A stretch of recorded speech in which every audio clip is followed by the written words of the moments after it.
এই উম্মতকে আল্লাহ আখেরাতে শাস্তি দিতে চান না। হায় হায়, উম্মত যদি নবী চিনত। আয়সা পড়ছি অবেলা, তো হাতে সময়ও নাই, আর হইল ওয়াজ মাহফিল, অন্য কিছু হইলে হয়তো ওইদিকে চলে যেতাম। নবীজি শুনানের সময় আমার কাছে এখন নাই। যে উম্মত নবী চিনে না, নবীর কারণেই আমরা পাইছি।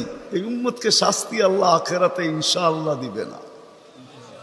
হ্যাঁ হ্যাঁ, দেয় তো দেয় কি কইরা, যার উপরে তিনবার কুদরতি হাত লাগছে। কয়বার? সৃষ্টি লগ্নে একবার, বাছাই পর্বে একবার। আমরা বাছাইকৃত উম্মত। হুয়াজতাবাকুম জাহিদ, শুধু শুধু বলেন নাই, জাহিদু ফিল্লাহি হাক্কা জিহাদি। উম্মতে মুহাম্মাদি, আমাকে পাওয়ার জন্য যতটুকু শক্তি আছে সব লাগায় দে না। তোমাদের শেষদার